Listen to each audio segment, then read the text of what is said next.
Hey guys, Jeffries here, and welcome to episode 8 of my Fleetwood Town FIFA 14 career. We had the most boring game ever in the last episode, didn't we? I cannot apologise enough for that. I decided to show the match anyway, for reasons that, I don't know. I just decided to show the match anyway for continuity reasons. I suppose I didn't want to leave out any matches, because I know people comment saying, oh, where's your last pre-season match gone? Well, to be honest, I think if you actually watch that match, you'd wish that I'd never have shown it anyway. But, you know, it's on there now. If anyone likes boring 0-0 draws, feel free to go back and watch it. However, we are looking forward now. We've got some more scout reports, that's right. Ryan Taylor, who I completely forgot to mention before now. I put a scout report in for him, but I don't think I'll ever sign him. Michael Boswick, that's the other one. There's the fella. Still trying to sign him. No idea how I'm going to do it. Can't afford his transfer fee. They won't loan him out to me, so I'm just going to let him sit in my scout folder or whatever it is until I can afford him. We've got more players that are going to go out on loan. We've got Liam Hogan, a 24-year-old right back who I actually wanted to sell, but because he'd only just joined Fleetwood, I couldn't get rid of him, so I had to loan him out. And there was another bit of news there, but I completely did not read it. Actually, I remember I was in the last game, I was talking about transfer targets and I mentioned Portsmouth. We're actually playing Portsmouth in a couple of games' time, so you guys will be able to see the Portsmouth team and tell me what you think about the guys that I've shortlisted as wanting to sign. I was going to suggest Patrick Ajimang as well, but he sort of breaks the rules about age limit and things like that, so I thought, you know, I better not sign him. Purely because I've got strikers of his ability anyway in Parkin and Gillespie and Ball. So yeah, he can stay at Portsmouth. They can keep hold of him.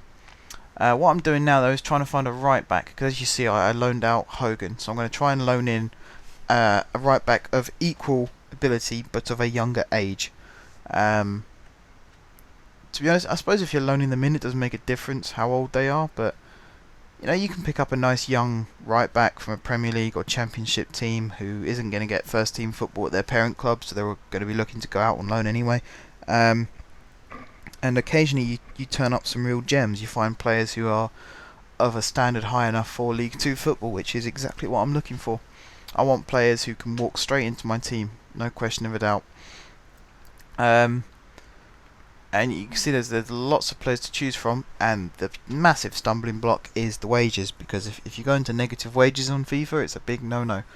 So I've got £2,000 a week to spend, and some of these players, the fact that I'm going into minus 1,000, and they're like 18, 19, 20 years old, it's a ridiculous business, football.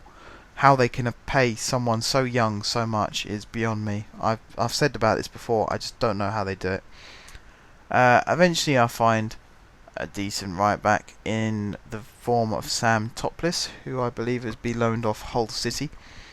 I then start looking at fiddling with my wage budget again to see if I can actually get more wages, but as it turned out I couldn't. I could get about £800 more than I already had, which, I mean, that's peanuts compared to what players ask for. Even the cheapest of players probably wouldn't want 750 quid a week, they'd want more than that. So I do need somewhere to get money from. Got another scouting update. I've got responses for my inquiries for Ashton and Boswick. It doesn't look like I can afford either of them, which is a shame. So instead I start setting up for the first league game of the season, which is away against Wycombe Wanderers. I'll just run through my team setup quickly, and then in the next episode we'll get to see the actual match. It's basically as you were. Got Campbell sitting behind Ball. I've still got Dennis on the right, I've got Evans on the left. So yeah, until next time guys, I'll see you soon.